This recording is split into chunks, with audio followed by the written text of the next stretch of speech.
소개해 주셔서 감사합니다. 김포시 의사회 회원 여러분 안녕하세요.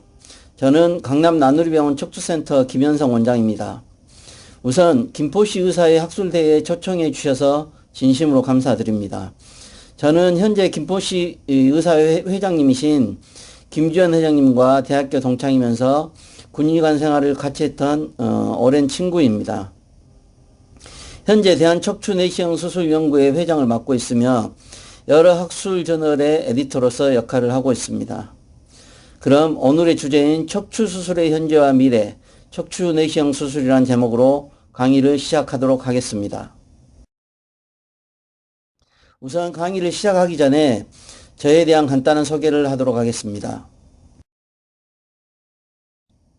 이번 강의를 준비하면서 그동안 제가 강의를 위해 방문했던 나라들을 정리해 보았습니다. 얼추 31개국을 방문하였고 85회 정도의 강의를 하였던 것으로 여겨집니다.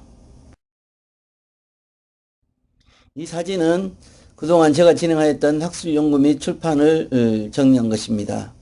퍼브메드에 등재된 제 논문이 한 100여 편 이상이 되고 약 10여 편의 학술 교과서 저술에 참여하였습니다.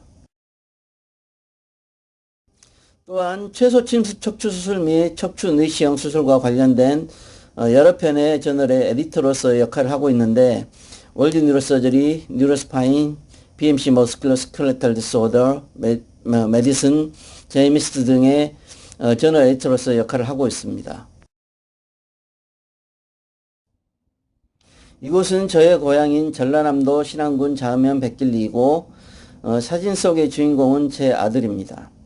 저는 전라남도 신안군의 조그만 섬에서 태어났으며 목포에서 고등학교를 졸업하고 광주 조선대학교 의과대학을 졸업했습니다. 제 개인적으로 인생은 한편의 여행과 같은 사진첩이라고 생각합니다. 제가 역마살이 있어서인지 저는 여행을 굉장히 좋아합니다. 여기 보여드리는 두 장의 사진은 제가 국제학회를 다니면서 제가 직접 찍었던 사진들입니다.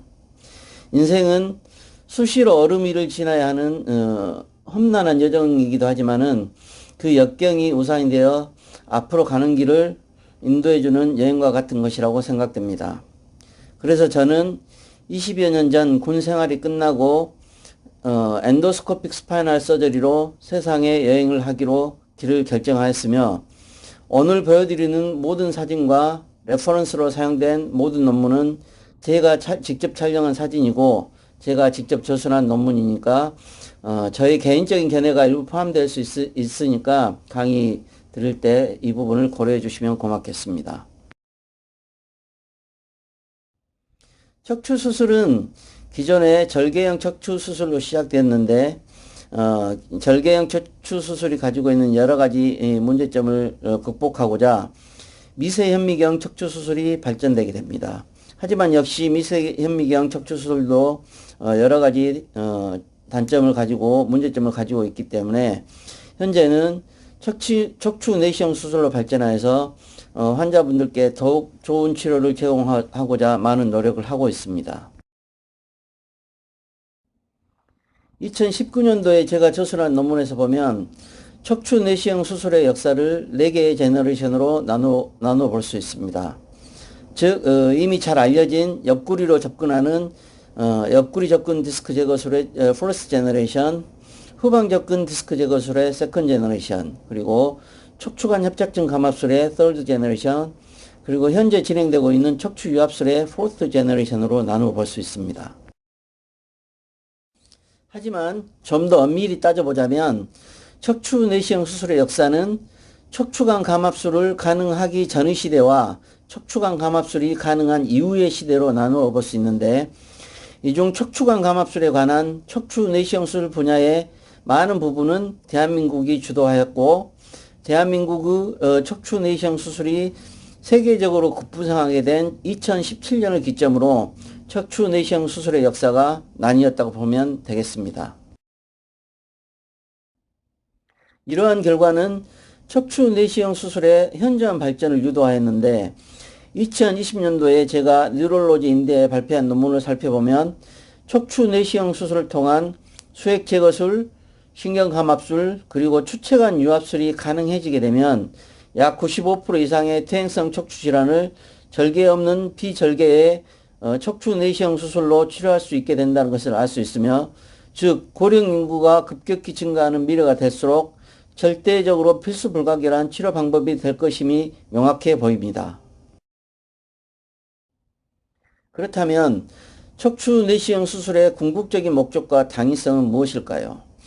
척추 내시경 수술의 러셔널레는 옆구리 접근 디스크 제거술에서 찾아볼 수 있습니다. 지금이야 후궁관 감압술, 두구멍 접근법 등 많은 술기들이 발전되어 와 있지만 이들 술기가 결코 옆구리 접근 디스크 제거술이 추구하는 러셔널레보다 우월하다고 볼 수 없으며, 그러므로 척추 내시경 수술은 항상 옆구리 디스크 제거술이 추구하는 러셔널레를 기본적인 마인드로 가지고 있어야 합니다.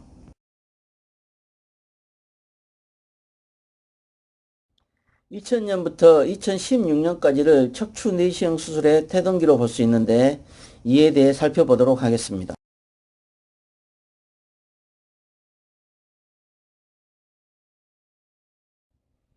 척추 내시경 수술은 옆구리 접근 디스크 제거술에서 시작되었습니다.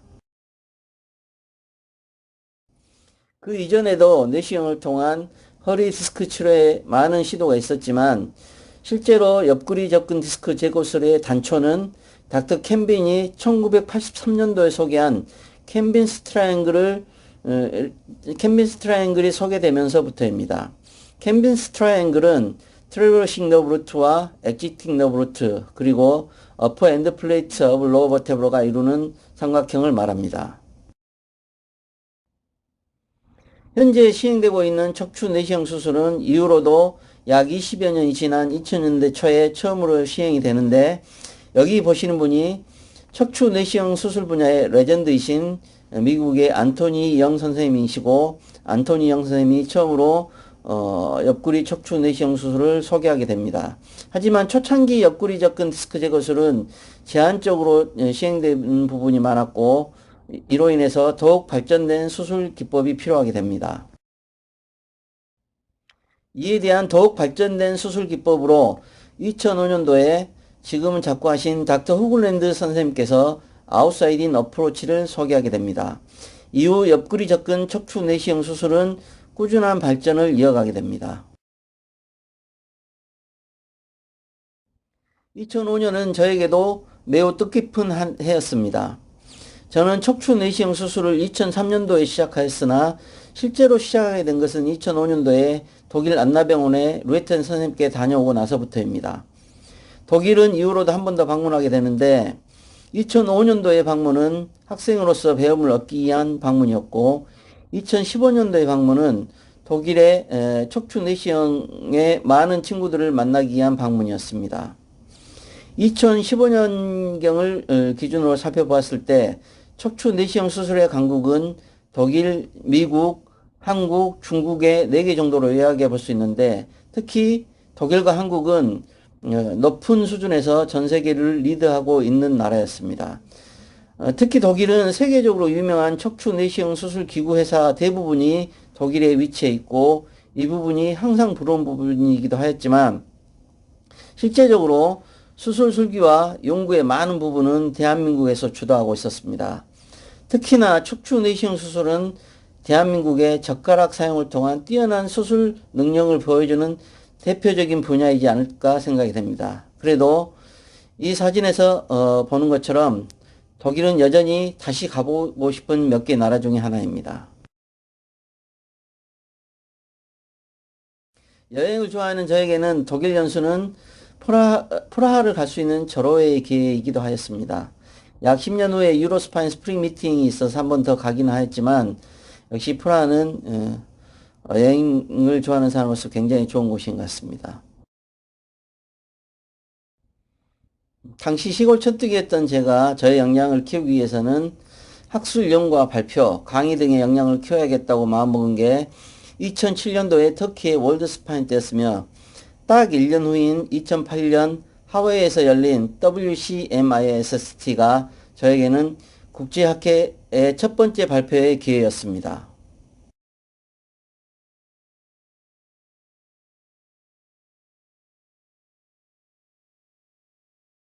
개인적으로 브라질은 8차례 방문하였는데 이를 통하여 브라질 채소 침습 척추 수술 및 척추 내시경 분야의 발전에 조금이나 기여했다고 생각이 됩니다.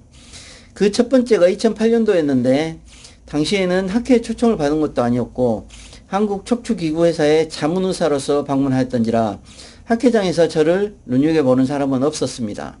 하지만 2012년, 2013년, 2014년, 2015년, 2016년경 브라질을 집중적으로 방문하면서 채소 침습 척추 수술의 많은 기술들을 전수하였고 척추 내시경 수술을 전파하는 데 노력하였습니다. 이후 브라질의 채소 침습 척추 수술은 많은 발전을 하게 되며 척추 내시경 수술도 시작하는 계기가 되었습니다.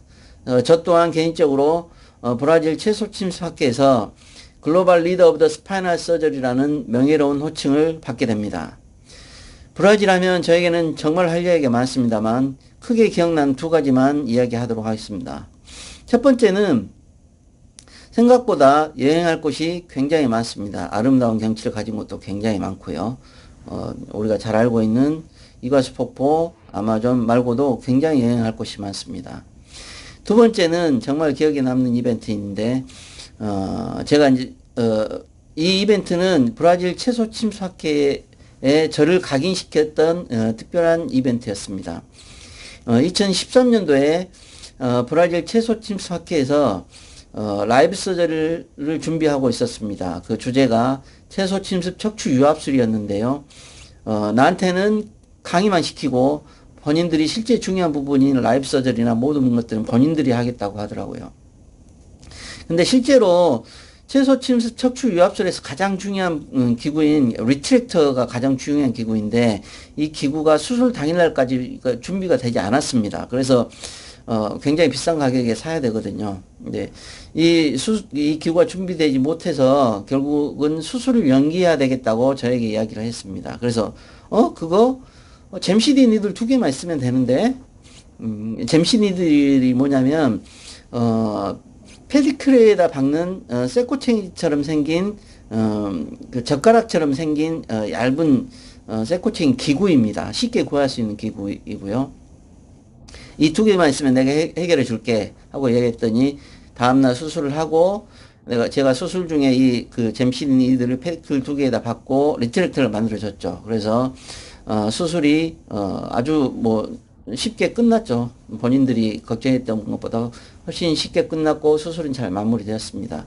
실은 제가 여행을 좋아한지라 그 전날 예수상을 다녀왔습니다. 학회는 리오데자네이로에서 열렸고 예수상을 다녀왔는데 첫 번째 예수상을 전날 택시 타고 걸어서 갔다 오니까 힘들었죠. 근데 그 다음날 이 이벤트가 생기고 나서 다시 저에게 와서 다시 예수상을 갑시다. 대신 헬리콥터를 태워주겠습니다. 라고 해서 헬리콥터를 타고 예수상을 다시 갔던 기억이 납니다. 하여튼 브라질은 저에게 수많은 추억이 있는 곳이기도 하고 저의 인생의 멘토이신 독일의 마이클 마이어 선생님을 만난 곳이기도 합니다. 저는 이제 척추 내시경 수술을 마이클 마이어 선생님의 책을 보고 공부한 사람이기 때문에 저에게는 스승님이나 마찬가지이고 만나기 몇 년 전부터 페이스북 친구로 지냈었습니다. 근데 이제 처음으로 상팔로에서 마이클 마이어 선생님을 만났는데 상팔로에서 마이클 마이어 선생님이 자고 그 다음 아침에 일어났는데 처음 만나자마자 저를 보자 하는 말이 와 드디어 닥터 김을 직접 만나게 되는구나 라고 저한테 이야기를 해 주시더라고요. 저는 정말 큰 영광이었고 마이클 마이어 선생님이 저를 기억하지 못할 거라고 생각했는데 그런 이야기를 해 주셔서 저에게는 정말 큰 영광이었습니다. 근데 그 이후로 다시 만나지는 못했습니다. 즉 딱 한 번 본 거죠. 하지만 그 이후로 마이클 마이어 선생님과 정말 많은 일들을 했습니다. 월드 뉴로서저리의 스페셜 이슈 에디터, 저희 코세스 교과서의 에디터 역할들을 모두 마이어 선생님과 같이 협업하면서 진행을 했고 지금도 마이어 선생님을 모시고자 하면 저에게 학교에서 연락을 미리 합니다. 그래서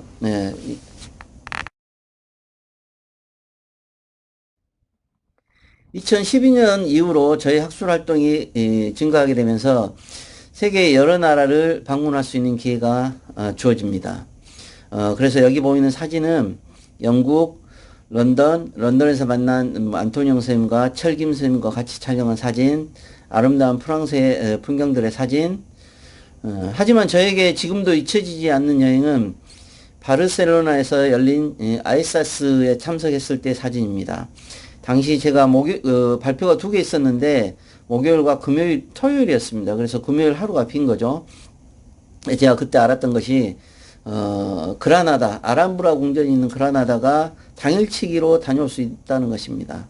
그걸 알게 됐습니다. 그래서 바로 저녁 때 비행기 티켓팅하고 아침에 그라나다의 아람브라 궁전을 다녀왔습니다. 타레가의 아람브라 궁전의 추억을 잘 아시죠? 이 타레가의 기타 음율과 여기를 빼앗기고 이 북아프리카로 가야 했던 그라나다의 나스르 왕조라 그러죠. 나스르 왕조의 마지막 에미르 무하마드 12세 보압딜의 이야기와 함께 했던 하루가 지금도 저에게 각인되어 있는 여행 중에 하나입니다. 인도는 정말 많이 가본 것 같습니다. 10번 정도 가본 것 같은데 인도에서는 저를 척추 내시경의 아버지라고 부른다고 하더라고요. 저한테는 너무 과한 칭송이긴 하지만 개인적으로는 굉장히 기분 좋은 일이긴 합니다. 2013년도 이후 저는 인도에 자주 방문하였습니다. 그래서 인도의 많은 의사들과 교류를 하였고 인도의 많은 의사들이 또 저를 방문하여 교육을 받을 수 있는 기회를 주었으며 인도 의사들과 협력하여서 많은 학술 작업들을 진행을 하고 있습니다. 지금 현재도 진행을 하고 있고요. 그 첫 번째 방문이 2013년도에 뭄바이에 있는 폴티스 병원을 방문하는 것이었습니다. 폴티스 병원에서 라이브 서저리를 하고 강의를 하는 것이었습니다. 다행히 타지마을이 바로 옆에 있더라고요. 바로 옆은 아니지만 5시간 정도인데 인도에서는 바로 옆이나 마찬가지입니다. 그래서 타지마을 궁전을 방문할 수 있는 기회가 있어서 이 사진은 그때 촬영한 사진이고요. 첫 방문 시에 다행히 그 인도의 채소 침습 척추 수술 학회 리더들과 저녁 식사를 할 수 있는 기회가 있어서 그 친구들에게 너희 인도도 이제 채소 침습 학회를 만들어야 될 때가 되지 않았냐. 여기 있는 친구들이 그걸 협업을 해서 만들면 좋겠다. 이야기했더니 실제로 만들었습니다. 미시콘이라고 만들었는데 그래서 첫 번째 미시콘이 발족되면서 2014년도죠. 2014년도에 첫 번째 인바이티드 스피커, 키 스피커로 저를 초청해서 제가 강의했던 기억이 납니다. 이후에도 인도는 수차례 방문하였고 뭐 라이브 서저리도 많이 하고 워크숍도 많이 하고 강의도 많이 했던 것 같습니다. 그래서 현재 인도의 채소 침습 척추 수술 및 척추 내시경 분야는 굉장히 많은 발전을 이루어가고 있고 뭐 중국만큼은 아니지만 전 세계 리더 역할들을 하고 있습니다. 그리고 많은 그 인도의 리더들이 저희 대한민국의 리더들의 제자인 사람들이 굉장히 많습니다.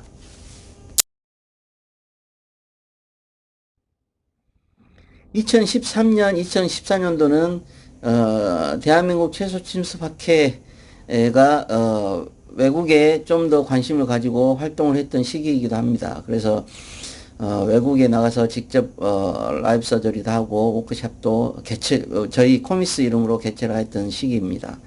2013년도에 대한 채소 침습 척추 학회가 주도가 되어서 태국에서 강의 및 워크숍을 진행하였는데 이후로 동남아시아의 척추 수술의 발전에 큰 원동력이 되었습니다. 또한 이를 계기로 동남아의 채소 침습 척추 수술 학회가 발족이 되는데 아세아미스트라고 합니다. 그래서 그 아세아미스트의 리더들도 대부분 한국에서 연수를 받았던 친구들이고 그 친구들이 주축이 되어서 동남아의 채소 침습 학회를 이끌어 가고 있습니다.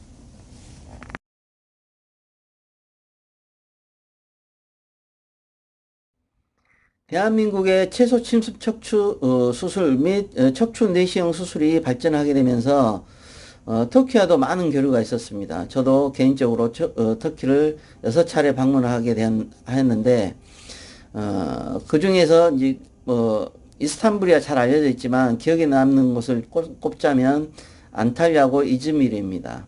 가장 기억에 이 마지막 사진에서 보면 이즈미르에서 촬영한 사진입니다. 그래서 2013년도에 이즈미르에서 열린 이스미스 터키에서 찍은 사진인데, 실은 여기 계시는 분들, 같이 촬영하신 분들이 안토니영, 토마스 호글랜드, 마틴 나이트라는 분들은 척추 내시경 수술 분야의 레전드이십니다. 그분들, 저도 이제 그분들에게 많이 배웠고 많은 영감을 받았다는 것이기 때문에 제가 그분들과 같은 자리에서 식사할 수 있다는 것은 정말 큰 영광이었는데, 이 사진은 저에게 그래서 굉장히 소중한 사진입니다.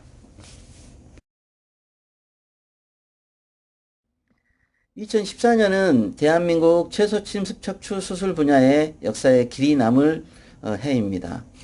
대한민국의 이름으로 대한민국에서 최소 침습 수술 관련 학회를 직접 개최하였고, 이때를 기점으로 대한민국의 최소 침습 수술 분야는 세계 최고의 레벨로 자리매김하게 되고, 코미스는 세계에 굉장히 유명한 학회로 자리매김을 하게 됩니다. 저도 당시에 학회 관련해서 많은 일들을 같이 진행을 하였는데, 그럼에도 불구하고 저에게 가장 보람된 일은 저의 많은 외국인 친구들을 이때 제가 직접 초청하고 같이 여행도 시켜주고 같이 시간을 많이 가졌는데, 그게 저에게는 굉장히 소중한 시간으로 기억되고 있습니다. 이 사진은 그때 찍은 사진인데 수원 화성에서 찍은 사진입니다.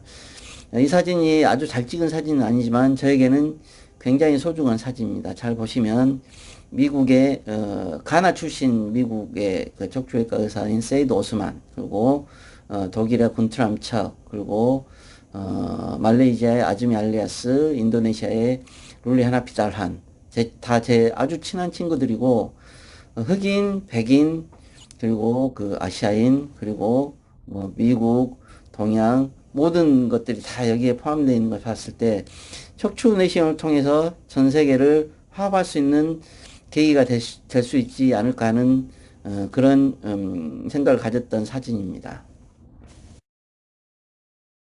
그러는 사이에 후분간 접근 요추부 수액 제거술도 많은 발전을 하게 됐는데, 실은 그 이전까지는 후분간 접근 요추부 수액 제거술은 리가먼트 플라범을 제거를 해야 되고 디스크 애눌러스도 다 잘라야 되는 그런 수술이기 때문에 마이크로스코픽 디섹토미하고 유사하게 간주가 되었고, 엔도스코픽 스파인 서전들에게는 그 엔도스코픽 서저리로 간주되지 않았던 것이 사실입니다.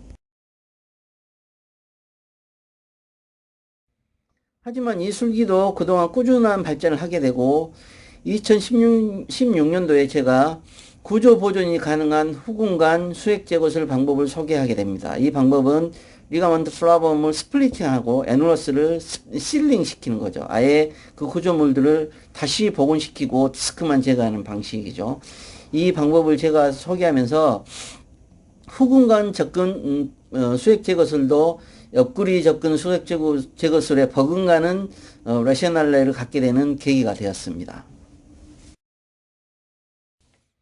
2016년도에는 제가 반대편에서 접근하는 후궁간 접근법을 소개하게 됐는데, 실은 이 반대편에서 접근하는 후궁간 접근법이 이후로 척추 내시경을 통한 척추관 협착증이 이제 시행되게 되는데, 이 척추형 내시경을 통한 척추관 협착증의 감압술의 모태가 되기도 하고, 반대편을 접근하는 추간공 접근법의 시초가 되는 술기가 됩니다.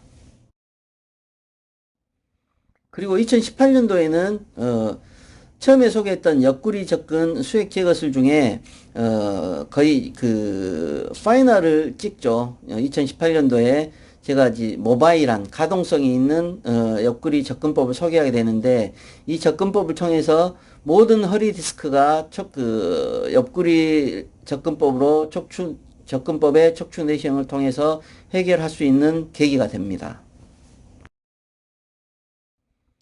척추 내시경을 통한 허리 디스크 제거술의 몇 가지 예를 보도록 하겠습니다. 이런 케이스는 굉장히 어려운 케이스죠. 척추 내시경 수술 분야에서는. 첫 번째 케이스는 highly inferior migrate cases, 그러니까 아주 심하게 하방으로 전이된 허리 디스크를 척추 내시경을 통해서 해결하는 방법입니다. 지금은 여러 가지 방법이 나와 있는데 이건 이제 제가 소개하는 슈프라 페디쿨라 서컴프레션 오프닝 테크닉이고, 하여튼 이런 여러 가지 방법들이 소개되면서 고도의 하방 전이된 디스크도 이제는 쉽게 해결할 수 있는 시대가 되었습니다.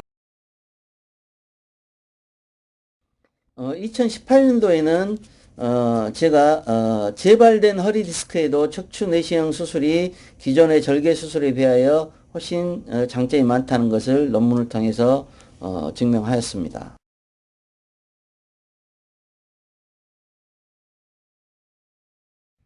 이 논문은 최근에 출판된 논문인데 2021년도에는 이 마미총 증후군이나 마비가 있는 환자 임펜딩 뉴럴로지, 마비가 있는 급박신경 상황에서도 척추 내시경 수술이 절개 수술에 비하여 손상된 신경을 회복하는 데 훨씬 도움이 된다는 것을 밝혔던 논문입니다.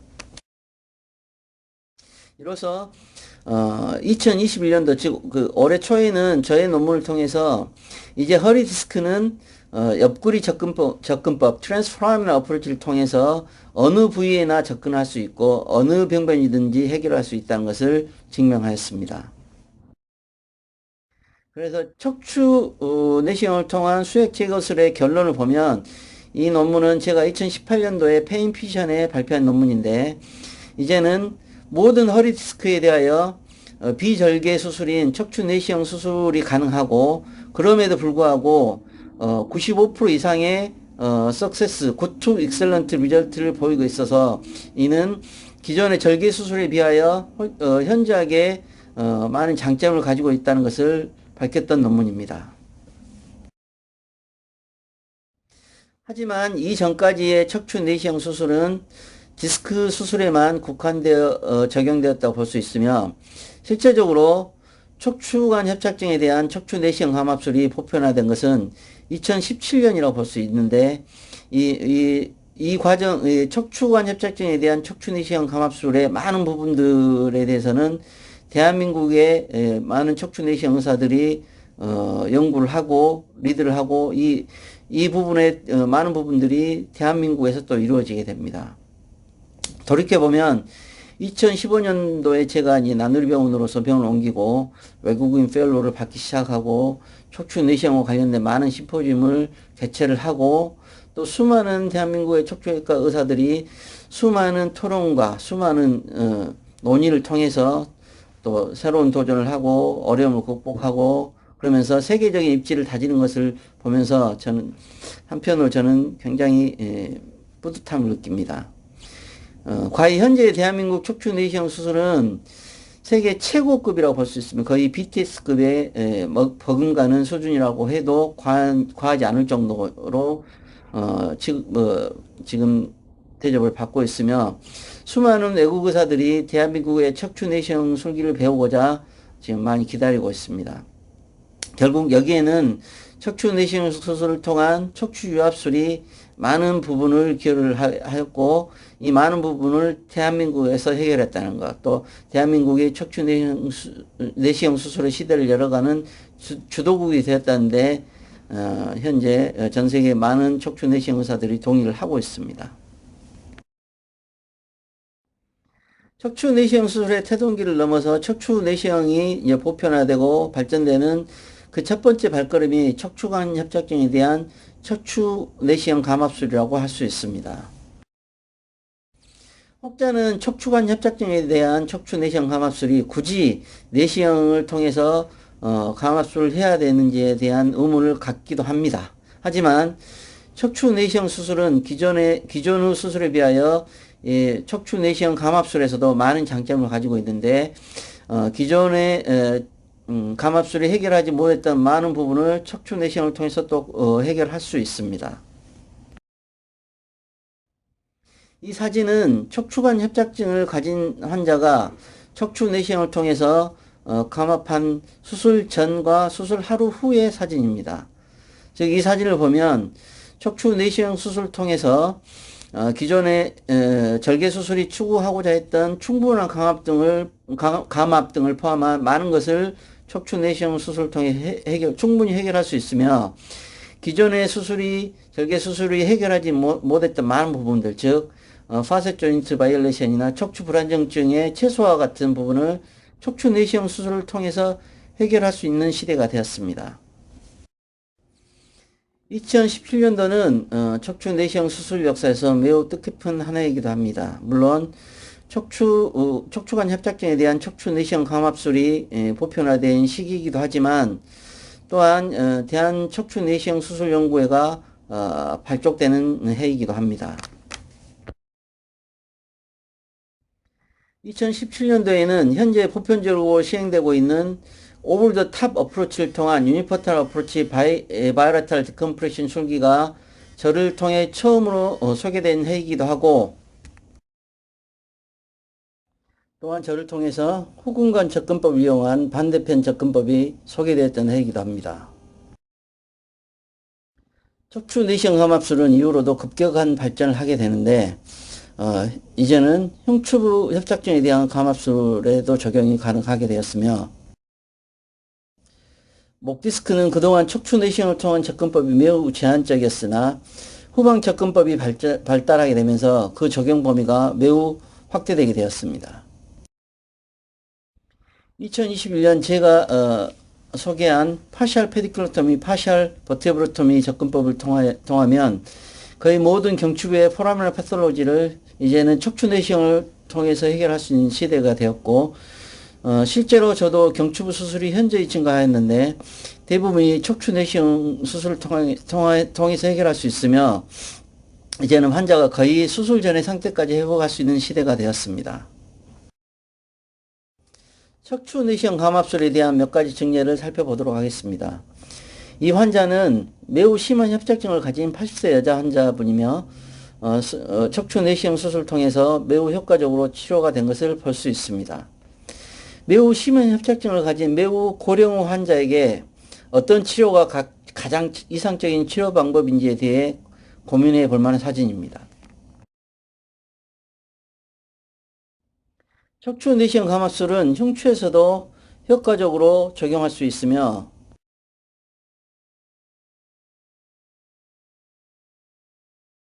경추부 추간공 병변은 앞에서도 언급한 것처럼 대부분 척추 내시경 수술을 통해서 해결할 수 있는 시대가 되었으며, 경추부의 퇴행성 질환은 거의 대부분 포라미널 패솔로지, 추간공 병변에 국한된 경우가 많습니다. 이 아름다운 야경이 있는 곳은 어디일까요? 네, 아래 써진 것처럼 파키스탄의 카라치입니다. 파키스탄은 7번 방문했는데 아시는 것처럼 어떤 때는 약간 위험한 상황이 발생할 수도 있기도 하지만 대체적으로 안전한 곳입니다. 2017년부터 저는 국제적인 석학들과 같이 할 수 있는 시간이 많아지게 되면서 몇 군데의 리더 그룹에 들어가게 되는데, 그 첫 번째가 월드 스파인을 주최를 하는 월드 스파이널 클럽 소사이티의 메인 보드 멤버가 되는 것이었고, 주로 그 모임이 주로 파키스탄에서 이루어지기 때문에 파키스탄을 자주 가게 된 계기가 되었습니다.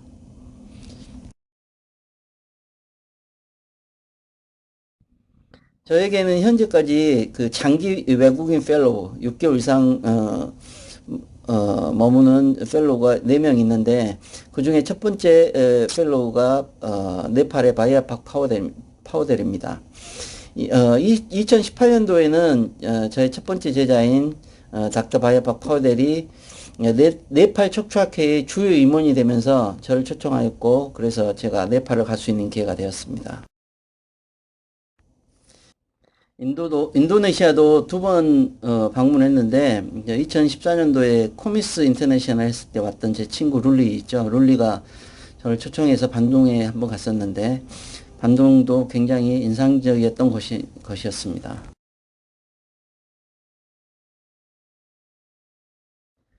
이외에도 두바이, 러시아의 튜멘, 말레이시아의 쿠알라룸푸르와 푸트라자야, 싱가포르, 카자흐스탄의 아스타나. 아스타나는 카자흐스탄의 새 수도로 아주 아름다운 곳입니다. 그리고 필리핀의 마닐라 등 많은 곳에서 척추 내시경 수술에 대해 강의할 수 있는 기회를 갖게 되었습니다.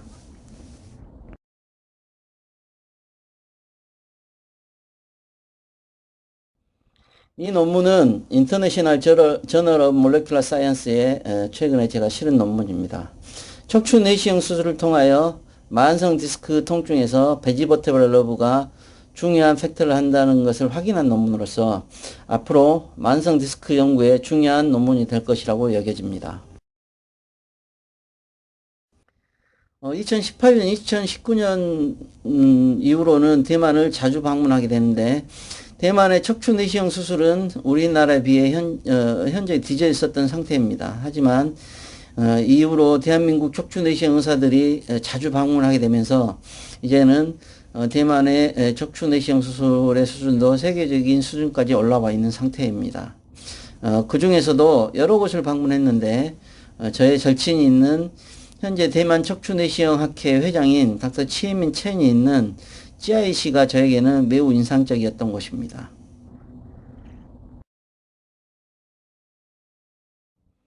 일본은 워낙 가까운 곳이라서 여러 번 방문할 수 있는 기회가 있었죠. 그 중에서도 2019년도에 일본 채소 침습 학회 자스미스 초청 후 강의 후에 방문하였던 다카마추에 있는 리츠린 공원이 매우 인상적이었던 것입니다.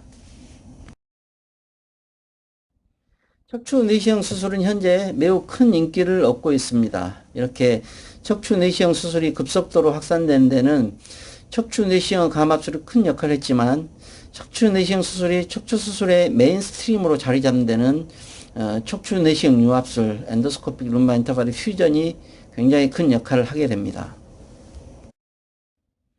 척추 내시경 융합술은 척추 내시경 기구의 특성 때문에 현재 두 개의 접근 방법이 사용되고 있습니다. 그 중에 첫 번째가 옆구리 접근법과 동일한 트랜스캠빈 어프로치이고 또 다른 하나는 기존의 절개형 방식의 트랜스포라미널 룸바 인터벌 퓨전과 유사한 포스터라테럴 어프로치입니다.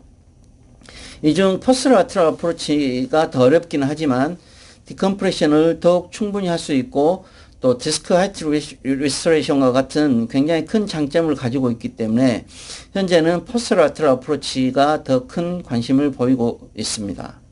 그리고 이 포스터라테럴 어프로치는 거의 전부가 대한민국에서 시작이 되었고 대한민국에서 발전이 되었습니다. 이 논문은 제가 2020년도에 브레인 사이언스에 발표한 논문인데 이 논문에 따르면 척추 내시경 융합술만이 가지고 있으며 기존의 수술보다 장점을 가질 수 있는 특징적인 술기가 바로 어드헤시브 디스크 드릴링과 엔드 플레이트 디누데이션 테크닉입니다. 이 기술은 거의 오롯이 대한민국에서 발전된 것이고 이 술기로 인해서 척추 내시경 융합술이 많은 장점을 가지게 됩니다. 척추 내시경 융합술에서 충분한 감압이 이루어진 후에는 케이지를 삽입하는 것이 그동안에 큰 어려움으로 남아있었던 문제입니다. 하지만 2021년도에 제가 월드 뉴로서저리에 소개한 해리슨 케이지 글라이더, 해리슨은 제 영어 이름입니다. 해리슨 케이지 글라이더를 사용한 후에 이러한 문제의 많은 부분이 해결되었습니다. 이 동영상은 해리슨 케이지 글라이더를 사용해서 척추 내시경 융합술을 시행하는 전 과정을 보여주고 있습니다.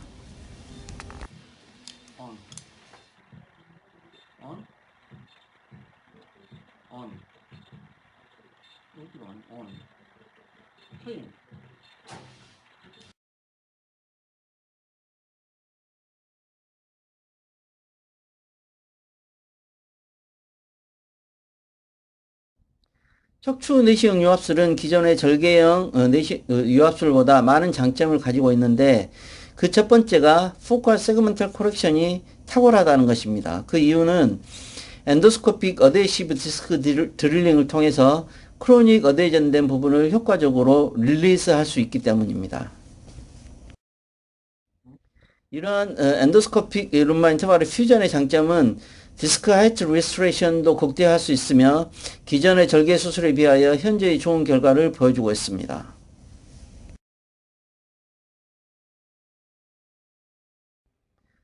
또한 이러한 엔도스코픽 룸바 인터벌 퓨전의 이러한 장점은 이 증내에서 보듯이 퇴행성 척추 측만증 교정에 매우 효과적인 것을 알 수 있는데 즉 고령 인구 증가와 더불어 증가하는 퇴행성 척추 측만증 치료에 큰 도움이 될 것이라고 믿어집니다.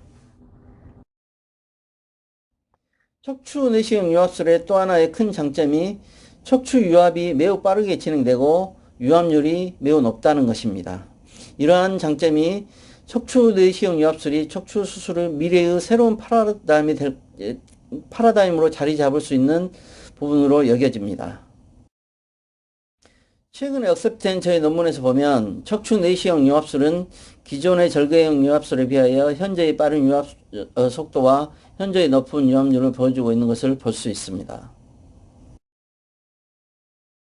이 환자는 척추 유압술이 필요한 62세 남자 환자분으로 불과 1년 만에 척추 유압이 완전히 이루어진 것을 볼 수 있는데 척추의 포칼 세그먼탈 커렉션도 완벽하게 된 것을 볼 수 있습니다.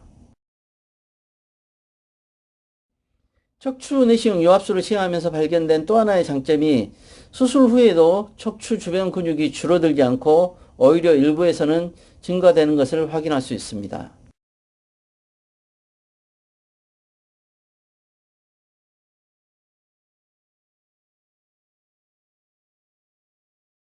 마지막으로 증례 하나를 보도록 하겠습니다.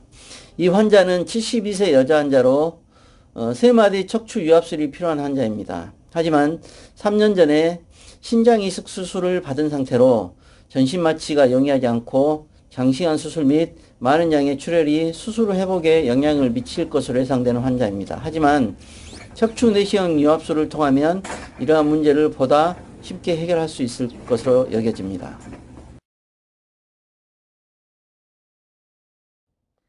대한민국의 최소 침습 척추 수술 및 척추 내시경 수술은 지난 수년 동안 국제적인 학회에서 중요한 이치로 자리매김하고 있습니다.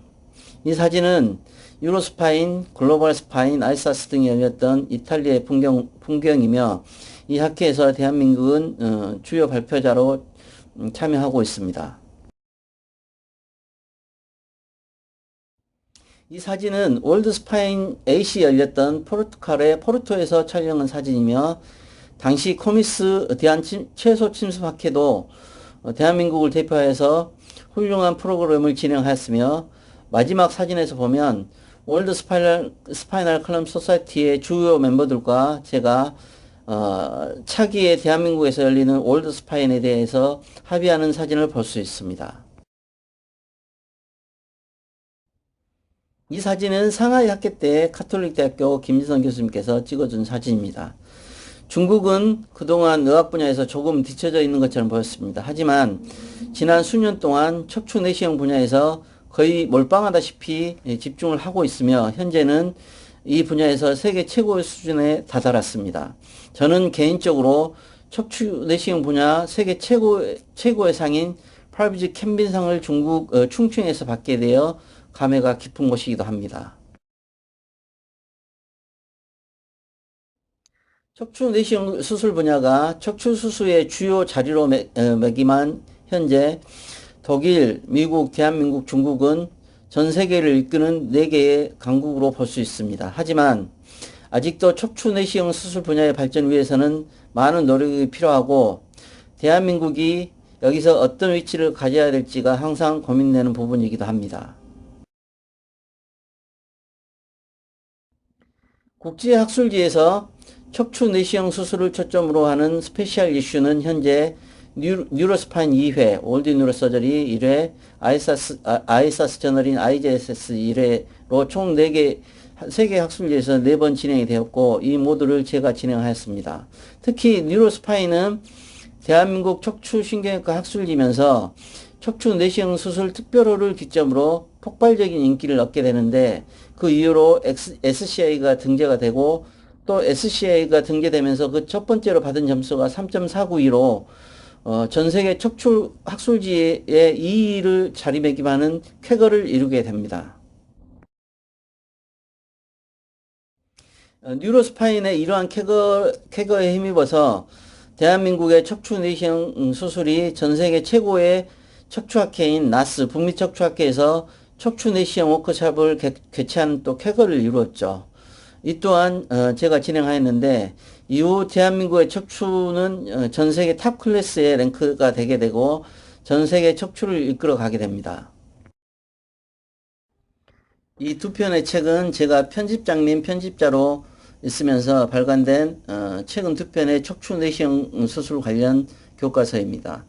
이 두 편의 책을 보면 대한민국 척추 내시경 수술의 위상을 가늠할 수 있습니다.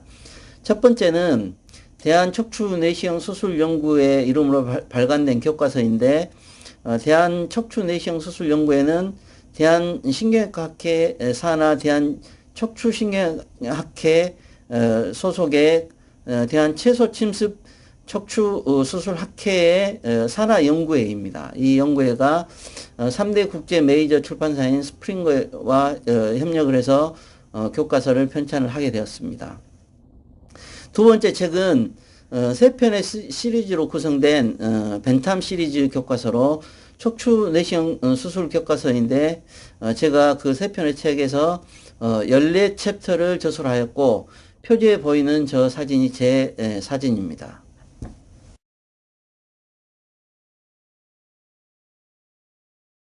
저는 지난 수년 동안 척추 내시경의 발전을 위하여 많은 외국 의사들을 교육시켰으며 또한 장기 펠로를 받아서 교육시킨 결과 그들이 세계 각지에서 척추 내시경 분야의 선두 자리를 매김하고 있으며 대한민국의 위상을 높여주고 있습니다. 결론입니다. 척추 내시경 수술은 아직도 완성되지 않은 수술 술기입니다. 하지만 술기의 발전과 학술적인 근거를 위하여 더욱 노력하고 연구하면 앞으로 척추 내시경 수술이 척추 수술의 메인스트림으로 자리매김하게 될 것이라고 믿어 의심치 않으며 대한민국이 그 자리에서 매우 중요한 지위를 차지하게 될 것으로 믿어 의심치 않습니다.